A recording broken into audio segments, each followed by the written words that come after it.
You're introducing this one? I can do, yeah. I'm just wondering who's in charge for that. Just asking. No, it's fine. Do you want me to introduce as well? Oh, no, I will. I'll give it a go, so it's fine. Okay. Hello, and welcome to the DM's Book Club, a book club podcast where we... No, that's not how it goes at all. It's not a book club podcast, no. What am I talking about? God, I'm just... Fiona's already gone. This is it. I'm all right. Let me... Hang on. Recording. Restarted. Okay. Yeah. You sure you don't want me to do this one? No. Okay. Hello, and welcome to the DM's Book Club, a D&D... Wait, no, it is a book club podcast. Isn't it? Oh, welcome to the DM's Book Club, a podcast. It's just a podcast. Oh, it's podcast. It's just a podcast. There's nothing else to it. A podcast. Because you've already said book club, so you don't want to repeat that. Oh, man. Not a D&D podcast. It's a podcast where we talk about Dungeons and Dragons. There you go. And how we can fit it in a roleplay campaign. See, you now know it off by heart. I know, I've stolen the power. And you wow. now, power from you. All right, I'm gonna have one more run up at it, and if I can't do it, I'm just gonna hand over the reins to you because it makes it easier. Go on. So, okay. Hello. Oh no, sorry.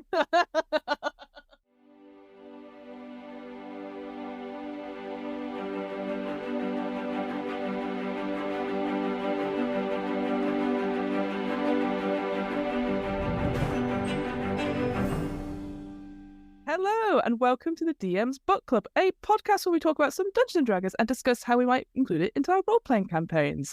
First try. Oh dear. Of course it's going to go in. My name is Fiona, and with me, as always, is my erstwhile tip-top happy co-host. Oh, am I? Yeah. Hamilton. Hello, Hamilton. Hello, Fiona. How are you? Better for seeing you. We had a little bit of a blah off air about various work things and tech stuff, but yeah, all's well for seeing you. How about yourself? Yeah, good. Yeah, I had my little work round yesterday with you, so it's fine. We've done it, haven't we? We've got that out of the way. It's private. It's off recording. We don't have to talk about anyone. And then we also spoke all about this book yesterday, like we always do. We always do, but I think it's good because then we can get. Well, I know because I get very excited about stuff, but yeah, let's start straight into it. Hamilton, what is our topic today? What are we discussing on DM's Book Club? Well, our topic of choice today is, I think, inspired by our conversation the other week of Cursed Strahd with I was saying the wonderful and fabulous at the same time, so I went wabulous. The wabulous. Wabulous. The fabulous and wonderful Travis Vengroff. So we decided to talk about my favourite published adventure, which is Waterdeep Dragon Heist. See, I got the book out and everything. Yeah, I got the book out because I liked looking at it. It's an audio podcast, so no one can see it. No one can see it. But yes, I had never really read Dragon Heist. As always, had the book, never played it. And you'd always talked about how much you enjoyed it. You've always referred back to it when we did like the Golden Vault and the keys stuff and heists in general. And I was like, all right, fine. Proof in the fact that it takes how much convincing it takes for Fiona to trust my opinion. Yeah, it's true. Hamilton says this is great. I must read it. Hamilton said it's great 150 times. Okay, yes. Now I'll try. I mean, I'm the same with everything. I'm very much like I was possibly the last person on Earth to watch Firefly and go, actually, it is all right. I get the hype. Have you not seen it? No, I haven't. Oh, great. It's good. But yeah, I sat down, I read it, and I was like, holy shit, Hamilton was right. Who knew? It's a really good adventure. As you sort of said to me, it's called Dragon Heist. It's not a heist at all. It is just this incredible adventure for levels 1 to 5 in Waterdeep. There is so much stuff, and it's like 248 pages of content. Yeah, and it's just it's incredible. I had never considered it because it's it starts off you're in Waterdeep, you get a place to stay, and then something happens, and then you have to work your way out through, depending on which villain you've picked, and then it's all interchangeable, all customizable as a module. And I hadn't actually considered that. I knew about the basic sort of outline of it, but yeah, really, really was surprised by it. Yeah, it is absolutely fabulous for lots of reasons, because as you said, you picked up on the key points of it. Firstly, it's not a heist, which actually disappoints a lot of people in comments I've read. A lot of people are like, oh, it's not a heist. And it's like, well, actually, it's better than a heist, so don't worry about it. Secondly, the replayability is definitely there because of these numbers of villains, but also the fact that you can do what I did, or you could do it in multiple ways of just like adding all of these factions in. You can have one of those really, you mentioned it as well yesterday when we were chatting about how much of a political game it can be. Nothing else really gets us into the factions in this 5e, really. Like we talked about the Sword Coast Adventurers Guide a lot about how we're disappointed by it. And I think more than anything, you again, also, I'm picking up things you mentioned, but it's similar things. It's like, it really gets you into the lore of Waterdeep and the Forgotten Realms in a very small way. Gets you integrated with some really key players like Xanathar, Manshun and the Zentarum, Jarlaxle, really famous character that comes from the Driz novels and is also in the Acquisitions Incorporated games, I think. I think so, yeah. And then the Castellantas, who are not really as well known, but you interact therefore through them with Asmodeus and Cultists, as well as Neverember, who's like very famous characters, and beyond and beyond and beyond. And it's a really great way of, like, it's like a whistle-stop tour of some of the good and great of the Forgotten Realms, and you get to have a lot of fun with them. I think, it's very much, I think it's the one out of all of them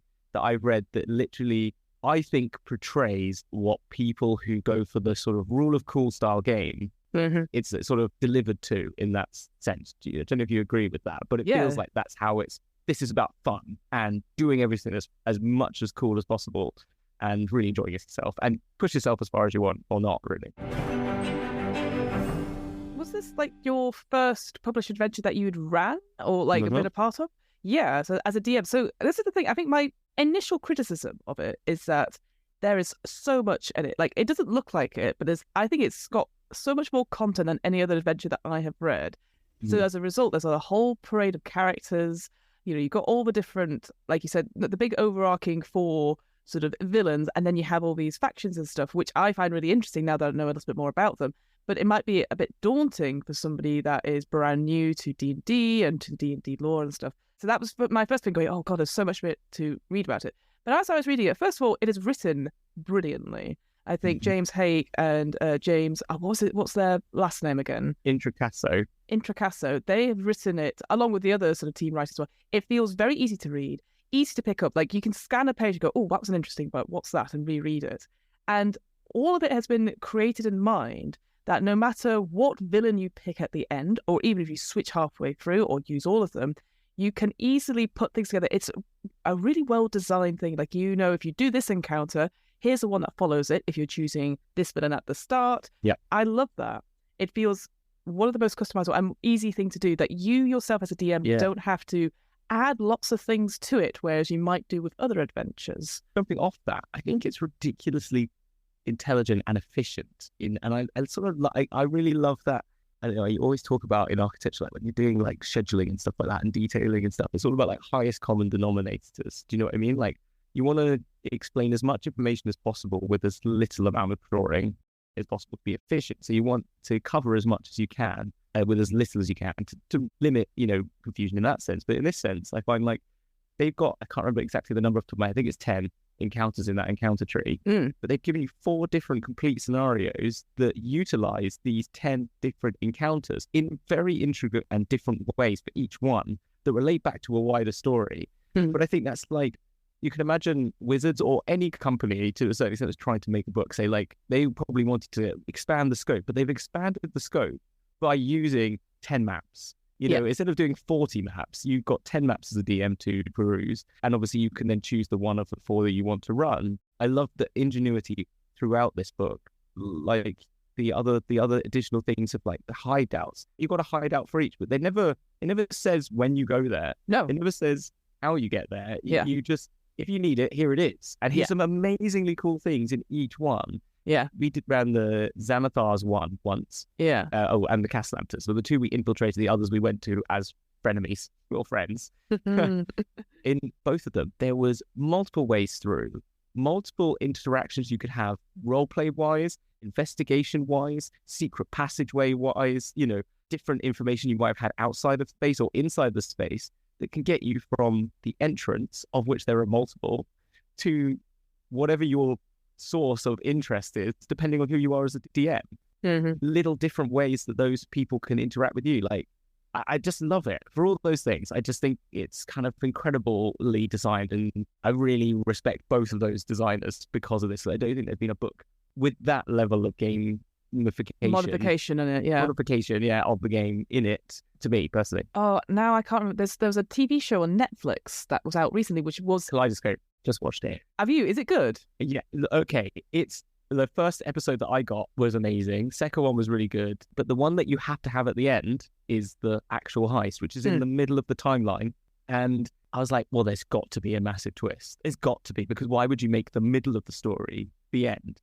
But by the end, spoiler alert, you know everything that's happened. Yeah. And there's one twist which you're like, well, that was obvious. Like, that was, you got that. Like, literally, it kind of was like, well, yeah, because how else would they be the only one that's still around, happy and doing well? Because they're the ones that got the money. Do you know what I mean? So is the heist episode always the one at the end? Yeah. So that's you always get the same ending, which is when you're actually during the heist. And it's kind of like build is like, you'll find out actually how they did it. And there's a few things that they don't explain, but you're like, there's not really a big reveal. It's like, yeah, that's a bit obvious. And why did they use bees? Well, for that, okay, cool. That's not amazing. Yeah. It was really disappointing again, but really good character studies, really interesting storyline. Just, I'd actually would have preferred it in the timeline, and I think it would have been better. Fair enough. Or only randomize it before the heist, then have the heist and randomize the end. You know what I mean? Or, yes. Yeah.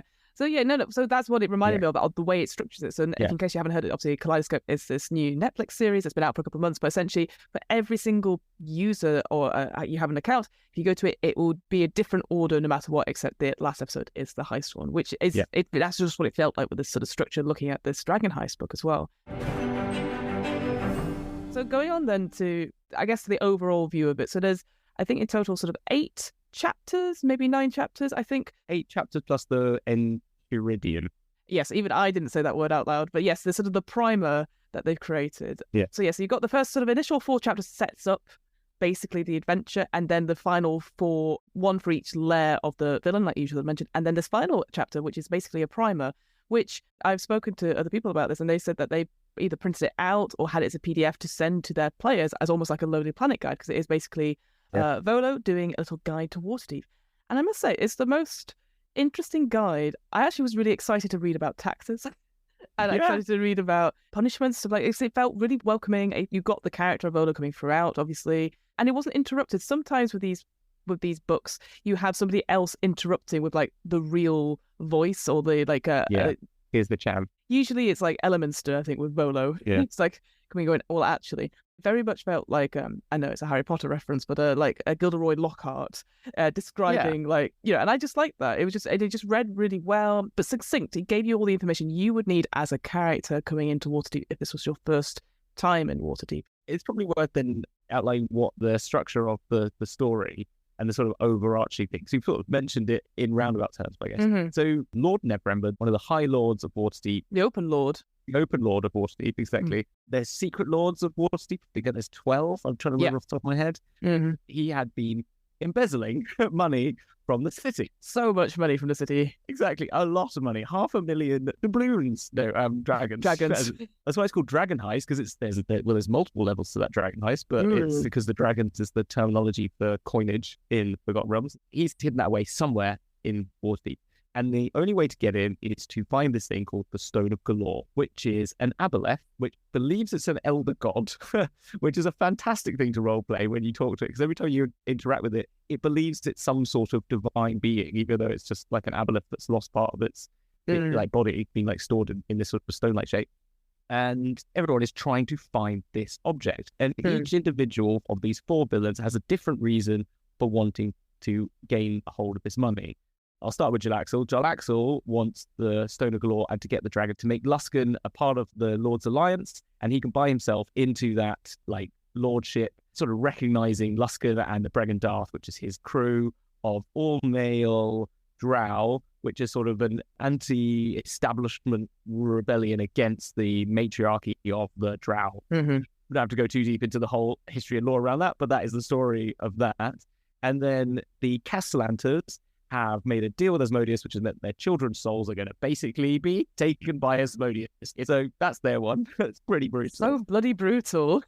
And then you've got Xanathar, who wants it because he wants it, pretty much. Mm-hmm. And Manshoon, who is the Zentarim, wants it because they are a simulacrum of the real Manshoon, and they're trying to get the money. I forget the reason. What was the reason for it again? Did he want to bribe people? Oh, he just wanted to bribe people with it. That was it. He just wants to get back into the top of the chain again. I think that was it. Mm-hmm. There's also other things in that vault of use to people, there is something very cool in there called the Staff of Geddarm, which is a very cool thing. Spoiler alert for everyone. Which is the staff which stops any dragon from being able to enter Waterdeep. No dragon can enter Waterdeep. That's why it's always protected from like any dragon invasion, or like in Order of the Dragon Queen and Rise of Tiamat, Waterdeep is a safe haven because they have this warding sigil.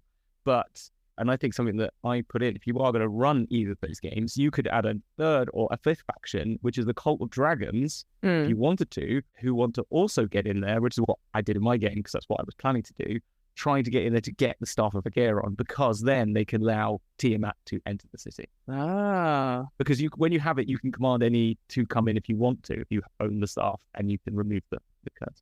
Anyway, that was a brief introduction to the game. Anyway, so I thought I'd explain that was the thing. And you can then choose one of those factions to either fight against, be a part of, or you can be like a Harper, or the Golden Hand, or the Flaming Fists, or whatever they're called. Lord's Alliance, Force Grey, the Grey Hands. Emerald Enclave even gets a look in as well, which is good. So so not only do you have these bigger villains that you could be a part of, but you could also be a part of a smaller guild as well. And that's another point as well. So you not only do you have factions that you could be a part of, but there's also, when you start off as well and then eventually get to where you establish your base, which we'll get to in a second, I know, Waterdeep's got a fuck ton of guilds. Yeah, it really does. Which is very interesting, but my God, if you've got a party of 4 to 5 people, and they all have individual factions or individual guilds that they're a part of, all that sort of thing, it can be a lot of admin to keep track of. So maybe simplifying it down perhaps, but I was actually quite interested in like the big long list in that primer that was done by Bolos of like, and it was like the wondrous and glorious of the Tinkerers or something like that. You know, exactly. You're like, someone really thinks highly of themselves rather than the guild of, you know. And there's the sort of guild of sorcerers, arcane magic people. I can't remember what it's called as well. It's got like a similarly fanciful name. And with that, as we're talking about admin, you not only get that admin, but also the factions give you very Planescapey like abilities to get some XP. You get different favors. You get a contact for each of these that becomes your sort of go-to person, the person that might introduce you to the campaign.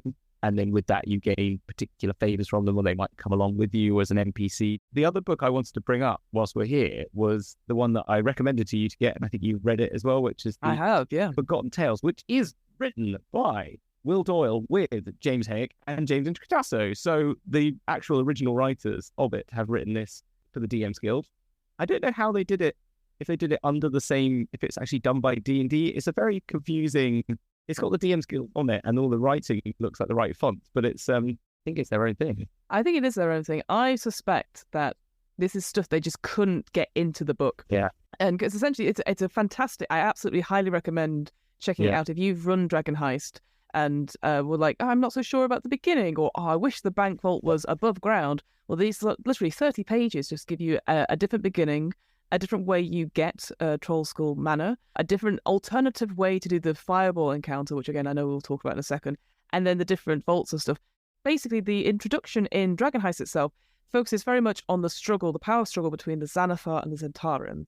Whilst the Castellantis and Jarlaxle, they play parts in it, but they don't have as much of an influence in that initial beginning bit, which is fine because, you know, maybe people will have heard of the Zentarim or Xanathar a bit more, perhaps, and maybe that's what you're going to gear to. But if you wanted to be like, the villain is definitely going to be the Castellantis or it's definitely going to be Jarlaxle, you might want to have a bit more time to that at the beginning. So that first chapter in the Forgotten Tales Dragon Heist, it talks about this sort of idea of, the cult of Modius, about dealing with one of the early on main NPCs, which is Rainer Neverember. Is that is? Yeah, he's the son of Lord Neverember, who has nothing to do with anything. And I'm like, bullshit. Yeah.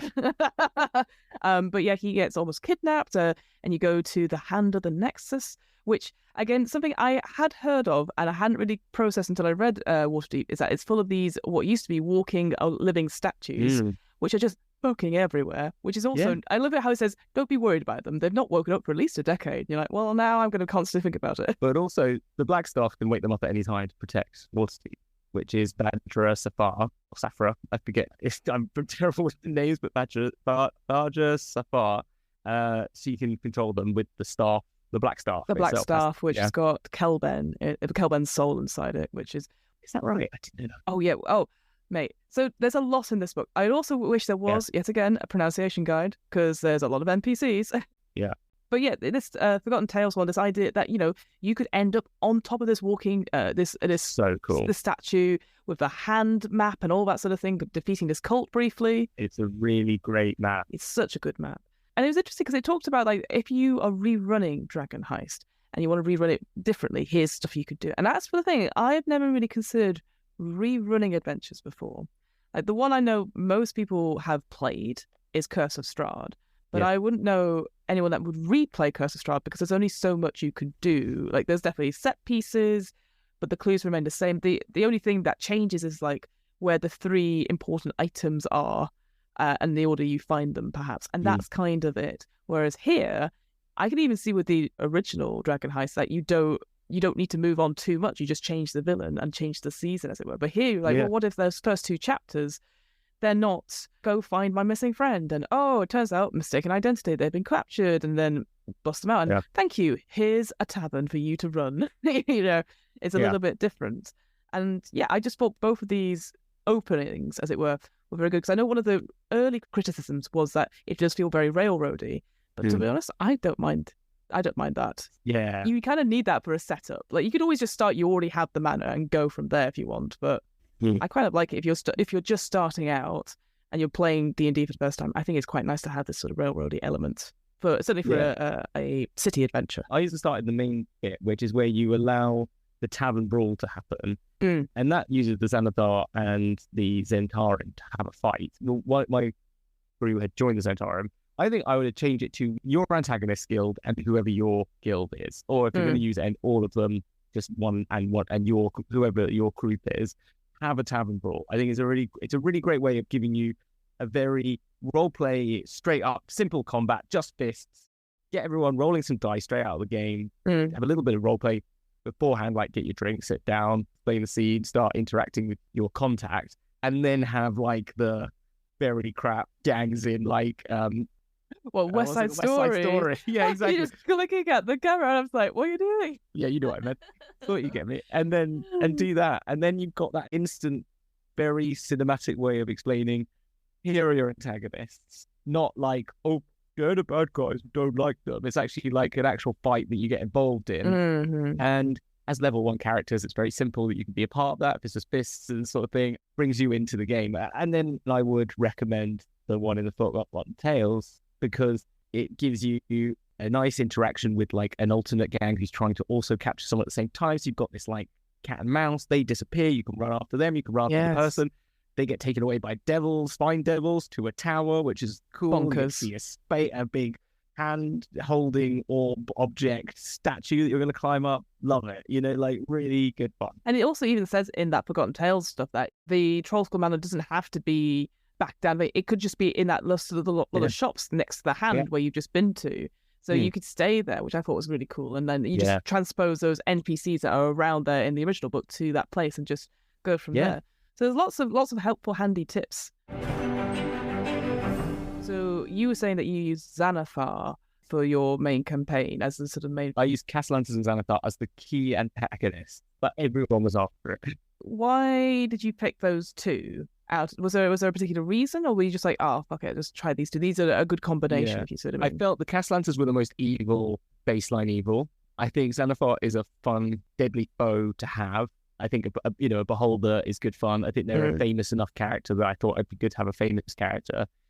My characters in this were playing neutral evil characters, so they were neutral or evil. So they were like true neutral. There was two neutrals and 2 neutral evils, and one became lawful evil after making a deal with Asmodeus, as happens a lot in my games. And I don't know why. What's going on there? How processing things? No, I don't know. They just keep doing it. So does that, then I gave them the choice of who do you want to join as the crew, and they like the idea of the Zentarim because they just fit that sort of like, they're just evil for the sake of evil, and they're very PG-13 evil. Like all these people are evil because they're just greedy, right? So all my crew were just like super greedy, out for themselves. They were either like, they weren't there to do any good, like that's the point. They were literally like we want to be famous and we want to make money, and that's how they want to play the characters. Classic. Which is kind of like great. I kind of loved it. It was really good fun. And the thing is, as everyone who tries to play evil, like they do in that Dimension 20, they all become lovely and they look after the orphans and they save them from the building and and they like give money to all the people that need them, and they fall in love with the lift character that I made, which was the goblin, and so they actually aren't evil. They're just bit edgy. Yeah, just a bit edgy. A bit dark. Yeah. But that's why we chose that sort of goth Lords of Zhentarim. And then Jarlaxle, I wanted to have I let them do what they wanted, but I felt like he's such a character that I think he would court anyone who was trying. He would play the diplomacy card before the fighting card. And he always does that sort of study of people. He's interested, so he'll go and be a different character as to play that to really suss out what's going on. So definitely would never resort to violence straight away, for sure. Exactly. Because they're always in disguise. That's the thing. He wears a hat of disguise, but also like when they're on the ships of the Drow, there's a constant magical effect that makes everyone just appear human. So they don't, because they want to stand out. I think it's kind of like there's a lot more to go into that. So there's definitely this whole like subterfuge and trying to keep it. So I think they would never go full out attack. And I think they're a great character, fun to play. As 100%. In like, they're such a, the way other people have characterized them, I think is what sort of brought them to life. But that's why I like to do that. So then that's how I ran it, really. I think the Castellantis are just evil. Do you know what I mean? Really. But for somebody who didn't really know much other than like, oh yeah, I know Xanathar, I've heard of Mancunius. I just was like, my God, why is nobody talking about the Castellantis more? And about how tragic their story is, but how evil it is as well. Because they have this whole thing, because with each lair or each villain, you also have these special events as well. And for their story, again, massive spoilers here, so they were in poverty, they weren't doing very well, and so they sold the soul of their eldest son, who became a sort of a chain devil that's locked up in the attic, which is fucking terrifying. But also the two younger children will lose their souls as soon as they turn 9, which is just a 10 a day away at this point. And so in order to stop this happening, because they realize what a terrible mistake it is, they're going to sacrifice not only all this money if they can get it, but 99 souls. And so they host this big fuck-off party at their house and plan to do a mass poisoning. Oh, I want to play that. That is fun. Oh, it's so good. And that's so much fun. Everyone dying. Yeah, because it's so evil. It's that misguided, like, I have fucked up and I need to correct this. And you're like, yeah, you're fucking up even more. And actually, I like playing Amelia was like a really great character, because I made it that Orland, her husband, is the one who's just like doesn't really agree with the whole plan at all. She's brought this, like, she's the one that's going to like, no, I'm going to, I'm forcing this upon you. You cannot, you're not going to fuck this up for us. Yeah. This is how I kind of played them. The sort of, what was the program at the time? What's his name? The not very nice person now, Kevin Spacey movie, House of Cards. House of Cards. So you're doing lots of things with your hands there. House of Cards. That sort of like power couple. But one of them, but I made it that the sort of husband's given up and doesn't want to. And so like use them as a bit of a way in if they wanted to, like and allow that sort of like weaker half, but maybe the actual one that's got a bit more of a conscience in it. That could easily change because they're very loyal to each other in the book, but you could make it so the characters are like begging, like, or at the end just sort of try and convince the husband to do something. Yeah, I'd love that, where you have a flawed character that sort of changes at the last one. You're like, growth. Character development, Yeah, I think if I was going to run Dragon Heist, I know me, the DM, would love to have it with the Castellantis, because I always find the stories really interesting. But I don't know, again, maybe it's just me doubting my own ability, if the players would find it interesting. Per se. I think players would find it interesting, but compared to like silly japes with Xanathar and like, that darn Jarlaxle who's kidded us again, we knew it. Those, I guess they're more fun, maybe more tropey, that they can get into quicker. I don't know. Because I just haven't seen any actual plays that use Castellantis. Obviously, I know you spoke about them, but like the High Rollers one focused a lot on Jarlaxle. I know that, but I think so, and I think because it is very tragic, you got to deal with some serious stuff there, and really serious. And I think if you could run this into Avernus, if you wanted to go down that route, because it leads quite nicely into that, and maybe there's some sort of offset of like one of your crew is taken and they become the one you're going into Avernus to get, or something like that. Maybe you swap at the last minute and it's somebody else. That could be an interesting way. Damn. personally, I like the campy, over the top craziness of it, and that's why I chucked everything at it. I felt I needed the Xanathar in. I wanted everyone to interact with everyone, and I was happy. We were expecting this to be a very long campaign. It did last for over a year, so it was a long campaign, and we only just got to the vault then, and that's after being to, as I said, pretty much everyone, and doing side quests, and including the cult dragons as another antagonist in there as well. That never really, that were just sort of in the by the by. It feels very much like this Dragon Heist sort of adventure feels the most like a Skyrim or any open world video game I've ever come across compared to other ones. And I know there's a video game of Curse of Strahd, you know, like, or has that setting, but Curse of Strahd doesn't feel like I said, it feels like there's some set pieces that you do. There's optional side stuff, but add to this. Whereas this is like, here's a random NPC that you interact and they'll have some information, but it's not essential to the story and you could miss them. Yeah, I just thought there was so much to it that I myself would really enjoy playing through. But here's a question for you. So when you got them to the end of the vault, were they level 5 then? Or were they a higher level? A little bit higher. And so I just upped the things that they were against, but also it had become so much like this sort of like, as I was saying to you the other day, and you just picked up, like, was like Skyrim, but they started to this became the main storyline that no one plays through because you've gone and done the wizard school bit. And it's like, oh, you don't know Skyrim, but that's a really great storyline. And they'd done loads of different storylines that were like leading off into other things. So yeah, they were a bit higher, but there is a dragon at the end, by the way. And so I didn't really mind if they were at high level. And the actual play that the high rollers actual play of it is incredible. It's what got me into actual plays. The first one I ever listened to, and because that's how I found it. I was going to run this. I should look at an actual play. Found it. You know, you could see people making it. That's how I got into watching them. Story continues from there. And they had lots of hangers-on and people they got involved in it to help boost their power. And there's a really interesting, they've got a great ending for it. And it can go all wrong. I had it that they were at gunpoint of Amelia. That's how they were being let. Amelia had them at, wand point, if you know what I mean, to get us in here. Yeah. She'd lost everyone now. She had no friends anymore. So she was like, you are my party, but the only way I'm going to have a party is by forcing you to do all the fighting for me. Do the fighting, get the keys for the vault, all that sort of thing.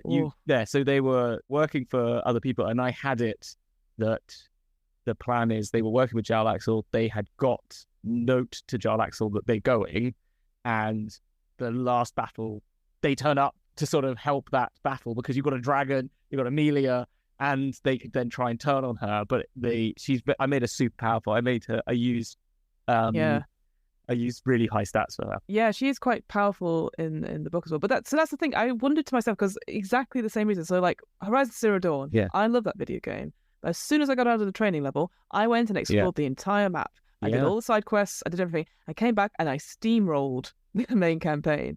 And it's just like, that's why I'm just a bit like, is this like level 1 to 5? But then I thought, because people, I mean, they're always like, oh, when are we leveling up? Which I know is like a jokey sort of thing. But, if they've done lots of shit, I want to give them cool stuff. I want to give them, they've been with me and they've done all the things. And like, oh yeah, you're only level 5 going into the vault. That feels a little bit unfair, I think, because there's so much stuff that you could either just do the main campaign and okay, that's fine, you can get to level 5. But if you've done extra bits and pieces, like if you joined a faction and every time you find something, they're like, oh, by the way, here's another mission for you to do, and you complete it, why wouldn't you give them like an extra magic item or an NPC that could help? Yeah. I was wondering whether this book could be like 1 to 10, because I feel 1 to 5 kind of puts people off, perhaps, because it's like, oh, it's a low level adventure. And I don't think it is. I think you could easily scale it up so you start already at level 3. I mean, I know that's where we're most excited anyway, but you could start at level 5, go all the way up to level 15, and just, like you said, just scale up the encounters a little bit more. I think that's the one thing I thought was missing. I just thought, because I think that's why maybe I dismissed it at first, because I thought, oh, it's a low level thing and it's heist, and it's like, well, it's not heist, and I don't think it's low level. Yeah, and it doesn't really tell you how to, or not give you permission. Not that you need permission, but like, hey, if you've got higher levels, just go for it. It doesn't really say that. It just says at the end, oh, you should. Once they've completed this, they get up to level 3, and I'm like, but they've done so much fucking stuff. And I think when I was talking to you about it and the way that it became for me, like, I think it's amazing for a first-time DM to use. I would recommend it to any first-time DM because of all the other reasons we talked about. But in this one particularly, it is that sandbox, and there is so much stuff out there. There's I got to recommend Leverage Waterdeep, which is a really good supplement on DM Skill as well, where they've got 4, you can buy it as a bundle, where they've got 4 things to deal, like little side quests for you to do to help build up the Trollskull Manor, and it's a really nice way, and it gives you loads of things about counters for Waterdeep, things to do in Waterdeep. I put in a whole other storyline that I mixed in a bit with that one about this chemist who was doing like weird things. And so then that just led into a whole thread of little things. And as I said, I had the map up with the little, like I took the font they have in GTA and put the little initials like you have in GTA. Yeah. I just think you're completely right. 1 to 10. I don't know, there's a few things in this. I feel that speaks just to the way Wizards approach this compared to the way TSR and the olden days used to approach it, which is like, if I was going to start this again, I would say, here is Waterdeep. Here's all this lovely lore information. Great. Here is one set of adventure you can use that we suggest you parcel up in and amongst loads of other things that we're going to give you in separate supplements every 6 months or every 3 months. There's going to be a new supplement. Yeah. If you're now on this D&D Beyond subscription service that we'll have now, you can say, I'm going to sign up for the Waterdeep campaign, and I've paid 60 quid, or I'm going to pay the £5 a month for the Waterdeep campaign continuing. Or you could just fit in your own ones as you like. But these are like, when you get to level 4, now the fireball happens. Allow that time to pass. You know, I did that in mine, and it worked kind of well, because it's kind of like, it's going to change hands. Stone of Law goes to someone else. They're going to lose it. It's going to move about. The scent goes cold, you know, someone's hoarding it for someone else. Allow things to happen, then suddenly this fireball happens. Oh, the story's back again. Now we're level 5, and then let it go again and come back to it. Have almost like main campaign events, like, dotted throughout rather than like following. Yeah, I like that as well. And that free up a new DM who's not confident to give everything a go. I've always got this fallback position of the main storyline. It's like, okay, you know what? I haven't prepped enough for this separate thing. I can do this today. I can't remember if the Xanathar's Guide to Everything came out before this book or was after, but there's definitely bits of it where you're like, okay, the downtime.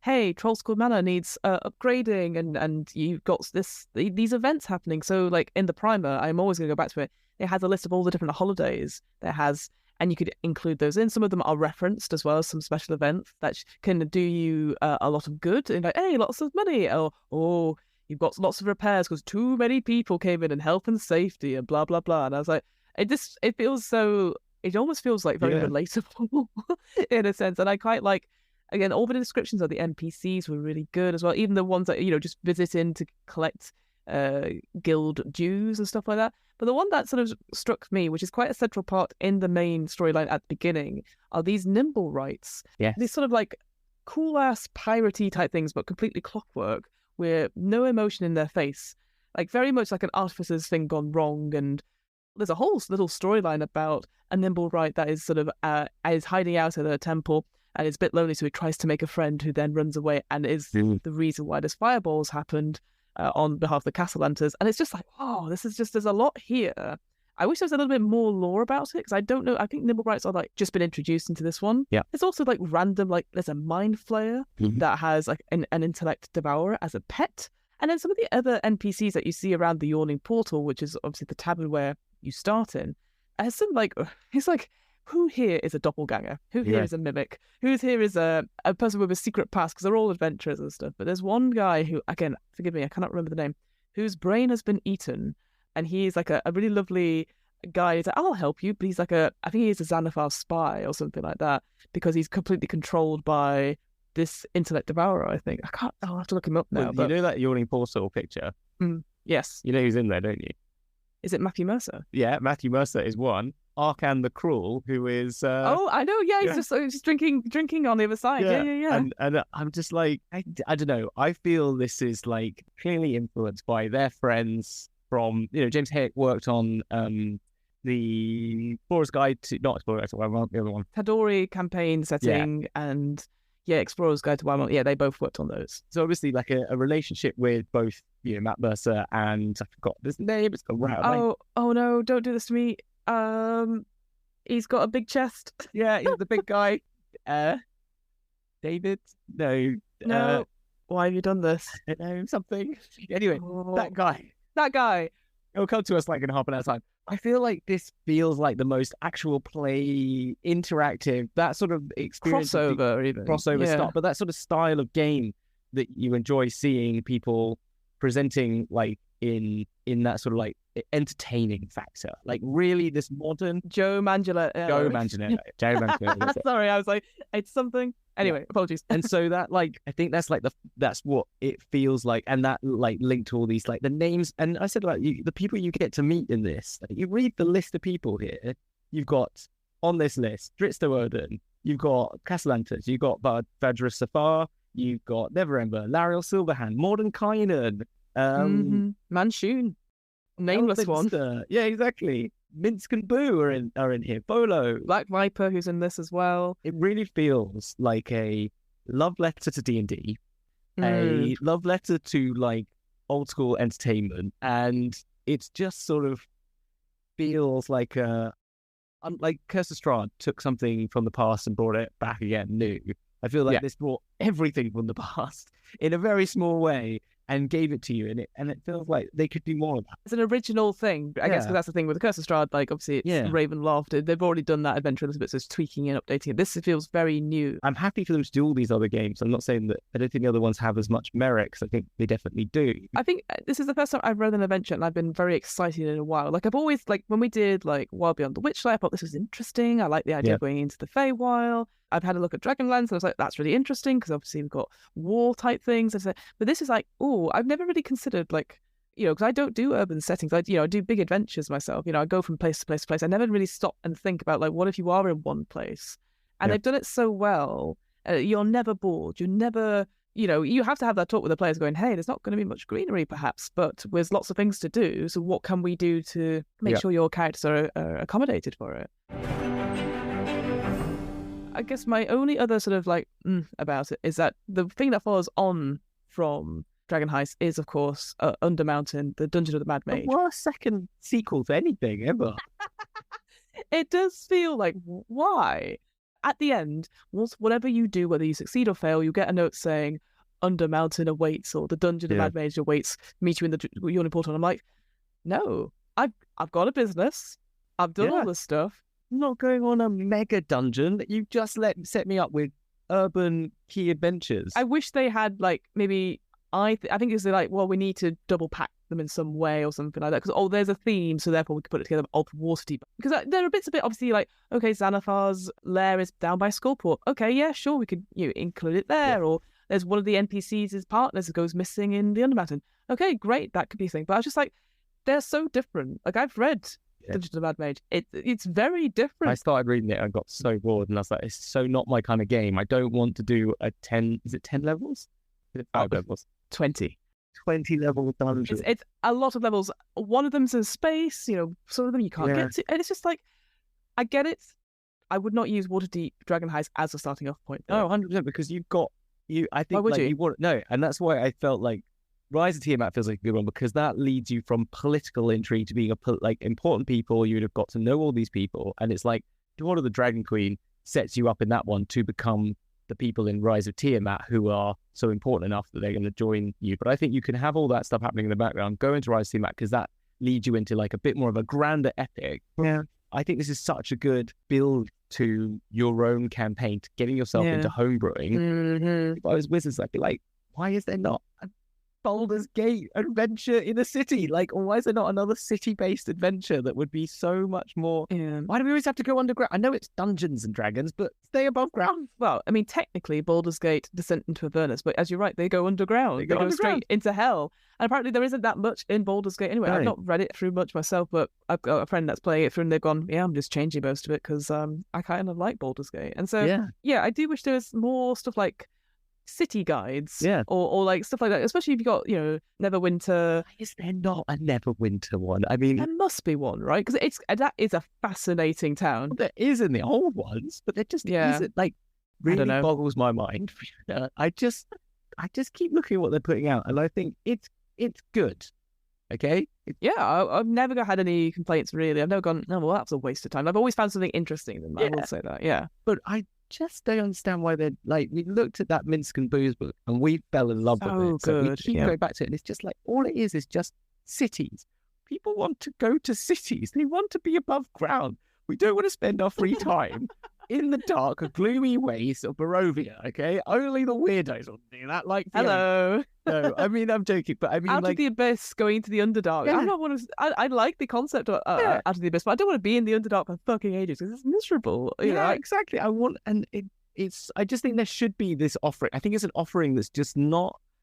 I just find it weird. I find it weird that because the older editions of D&D, there is Volo's Guide to the North, Volo's Guide to the South, Volo's Guide to here. Here is a bucket load of stuff that's going to happen here, here, and here. And going to go back on my rant that they're putting on the community to do these things, which is fine, but hire people to make this. I don't think we know what people want because they're always like, we want an updated Spelljammer, we want Planescape, you know, which is all great. But I do think like, they could really make a killing with doing like Waterdeep Dragon Heist is the first in a trilogy of books. Next one is going to be all about Baldur's Gate. The third one's going to be about Neverwinter and other cities around, you know. Do a 3-part 60-page booklet on 3 cities with one adventure that gets you from level 1 to 10, get both the Jameses back, get them to figure out this, use their amazing system they made for this and say, here's 4 cities, right? You can run this in 4 cities with 4 different, here's 4 different adventures. You can flip these cities around and do like a city-spanning like adventure. Gets you integrated into Baldur's Gate, Luskan, Neverwinter, and Luskan, of course, yes. Luskan's amazing. And I mean, Luskan, it's literally the home of the pirates. Like, why the heck would you not go there? You've got the host tower with its like awesome weird mages who are like fighting for power. You've got the pirate kings and queens who think they rule the city but don't because the actual arcane brotherhood do up in their host tower. And it's like, it's so cool. It's got 2 ports, one that's sort of like where all the sort of like pirates go to, and one where it's all a bit more above board. You've got Jarlaxle there. You've got maybe they think that like Ghost Marsh or Salt Marsh, sorry, is the equivalent. Yeah, I know you. Viewers, you can't believe what Hamilton just did. Oh, but yeah, Salt Marsh is all right. It's a really interesting small town, but if you want something like as good as Dragon Heist. Yeah, we want bigger cities. We want urban stuff. I think after the pandemic, I'm very happy to go on a weekend break. I'm gonna say this now, right? What is the biggest selling game of all time? Video game. Well, I'd say Skyrim, but I don't. Grand Theft Auto, right? Oh yeah, that's. Where's that set? Where's it set? Hugely big city, right? Yeah. What are people like doing? Playing that fucking game? Have they had an online version of that game for years? Do people like open world role playing games on video games? Is it one of the biggest buyers, sellers of things? Do people play Skyrim for hours? Yeah, Skyrim, I love the dungeon delving. It's great, but one of the funnest things to do is to break into people's houses and steal things whilst they're looking at you. You know, and stealing all those wheels of cheese. People love, I mean, literally, the facts are there, wizards. Facts are there. Look at Rockstar and freaking copy-paste into a game like you've done once really well and do it again. Wizards of the Coast, please make Grand Theft Auto Neverwinter, please. I just think it's one of the, it's like, they've made it once and I feel like they just left it on the shelf. I completely changed my mind on it again. Maybe it's just me. I was like, no, Heist again. I was like, I went in with very low expectations, so I've been blown away by it. And I think it's got great structure. I think all the things are customizable. And there's so much that you could I think you could spend years, really, like going through bits and pieces. Like you wouldn't need to go anywhere else. You play this adventure and then you could replay it. I mean, I'm not a person that likes replaying stuff unless, there's something extra to it, which you can do with the Forgotten Tales thing. But I think, like, I'd be like, okay, we now know Waterdeep very well. Give me a month or two and I'll come up with something else, which will involve the Masked Lords. It will, we'll go bigger. You might have to go to Neverwinter, etc. And just something about the setting. I was like instantly really interested. And maybe it's just the way it's been laid out for us, whether it is that structure or with the primer, I thought was really well written. Even for me, I was like, oh, I've read it all through in one sitting. I have lots of interesting bits and pieces that I can take away. And it just felt very relatable, the city. It felt, I mean, maybe it's just the way the Americans see, like, European and UK cities, but I definitely was like, oh, it feels a bit like a mixture of Victorian London, a bit of European cities. And I was like, I'm sure I could just go out to Greenwich and this would be Waterdeep, mixed with New York, because it's kind of got that sort of grid-like structure. And, 100%, yeah. And the artwork is sunshine and people outside and, like, life. And there's something kind of lovely about that juxtaposition. And again, like, going back to actual plays, I guess, I think it's an example of what people enjoy and, like, entertainment-wise. A lot of the time in campaign season 1, they're going from city to city. Do you know what I mean? They're going from city to city, and then they go on a big dungeon crawl for a bit, and then it gets a bit boring after like episode 6, where they're in the bloody underground. Yeah. But then they always come back to a city, and there's this hub world, and there's these people, and I'm kind of surprised by the lack of that response to like, where's your hub? Where's your home? Where's your like settlement? Because even if you're not always in Waterdeep, I took them to Sigil from here. I took them out into just the farmland outside. We were planning to go up to Luskan to do something with Jarlaxle, but it never happened. And I was reading I was buying all the Volo's guides to everywhere else from the old things. Oh, definitely get yourself down to your local DMs Guild online and buy yourself a load of those if you are interested in this sort of adventure and getting those guides to places. They're going to just give you the lore and all these things. It will just give you 50 billion different ideas that you could run with. If you love this style of game, take this one, buy those at the same time, or buy any of the other great things that are on DM's Guild around it and make it your own. And if you want this to be this like city-spanning, world-spanning event, do it. I just wanted to end up saying, like, if you're like, oh, this all sounds really great, guys, but I don't want anything to do with D&D. I'm all done. And I'm like, yeah, I get that. But if you were interested in doing like a city, like an urban setting, one I wanted to recommend, because my friend Rob came on this podcast to talk about it, was Tolus by Monty Cook. And Tolus was his sort of, I think it's like a 7-year arcing campaign of his own stuff. And it was basically created as like, we're going to test every fucking thing for all the players. And he had players like Chris Perkins and all that sort of they ran all these adventures. And you can get Tolus now. It's still $90, but it is a thick book with lots of handouts, lots of list pieces. It is a very interesting read. I'd highly recommend, if you haven't checked out the episode, recommend listening to that. But check out the PDF perhaps as well, because there's a lot to it. But it was just like, if you were looking for a city thing and you were like, but I don't want to support Wizards or D&D, that's totally fine. I recommend Tolus as well, because it was developed in a similar thing, and there's a lot to it. I will say it's got tiny, tiny writing, and my eyes could not deal with it myself, but there's lots of helpful sidebars which we were saying, like, you could also do this and you could also do that. Yeah, I think on the whole, I really enjoyed Waterdeep Dragon Heist. I thought the writing was really good, and I think, again, it's that sort of thing going, would I run it now? And it's really difficult because I'm about to gear up to do a Curse of Strahd campaign, so I can't be like, yes. But there's definitely elements of it where I feel more confident and more willing to run an urban adventure, for sure. Like, I don't think I would have done that before without reading this. Oh, yeah, and I think this is the ultimate version of that in the current existence of D&D. And I'm trying to look at some other ones I've got, but I'm not seeing... I think the Warhammer Fantasy roleplay, that is clearly the way that is run is it's about above ground fighting. There's not dungeon crawling. It's about very much about the political intrigue of all the different peoples and players within the world. And it's very much always seemingly like an above ground adventure, like it's an urban adventure really like system. You will then go out into like other things, but it's all about being in like you might go to the dwarven kingdoms and all those sorts of things, which is again urban, just it happens to be underground. Again, you're going to have to pronounce it for me, but the starter set that we've looked at very recently, I can't remember the city that... Ubrasik, yeah. That is very detailed for what you get in a starter set as well. So again, having a look at that as a inspiration. But Hamilton, where can we find you on the internet if you wish to be found? Any exciting things happening? What's going on with you, maybe? When's this coming out? This is going to come out after MCM. Okay, so you could have seen me at MCM. Yeah. Will it be the week between MCM and UK Games Expo? All right, so you could have seen me at UK Game Expo as well. What else am I going to be doing? I will, though, the week after UK Games Expo, will be in, for 2 episodes, playing in Soulbound with Actual Play Streamers UK. I think I've said that right. I'm terrible with names. We're so professional and prepared on this podcast. And so I will be playing in that, Soulbound. It's an Age of Sigmar role-playing game by Cube 7. So you may hear us at some point talking about Warhammer Fantasy roleplay, and so it's got a similar system to that. It's basically Planescape meets Warhammer. That's what it is. Yep. It's like your 2 favourite things just now, and you're in the centre with this game. Also, if you want to follow my Warhammer YouTube channel, Hazard Stripes, I am over 100 subscribers now.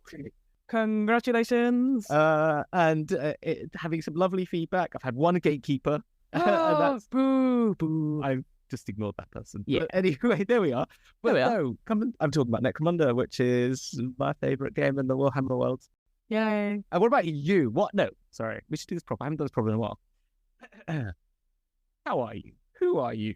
When are you? Why are you? Where? I am so glad you asked. Who am I? My name is Fiona. What am I? I am a human being, podcaster, voiceover person, and a whole load of other things. When am I? It is sometime in May, mid-May, before, we're recording in the past, which is coming out in the future for present. Why are you? Why am I? I mean, God, I need therapy for that if I talk about why I am. Where am I? I am so glad you asked again. So, what am I rolling? It's a twice monthly RPG one-shot podcast, which is coming out I said it's fortnightly. Yes, that's right. And we've got... That's the word. That's the word. God, words are a commodity these days. We're doing all right. Got some bits and pieces coming out. We've got a game which will come out just now, will be Beyond the Neighborhood with our wonderful friends, the Backwater Bastards, is coming out, or will be out by this point, which is a wonderful game. Basically, if you think of your Saturday morning cartoons and then the Backwater Bastards and myself in it, it's a crazy time. I mean, that sounds pretty amazing to me. Great. Well, that's it. That's it. Done. We've got there. We did it. Well, until next time, folks, thank you so much for listening, and we'll see you on the flip side.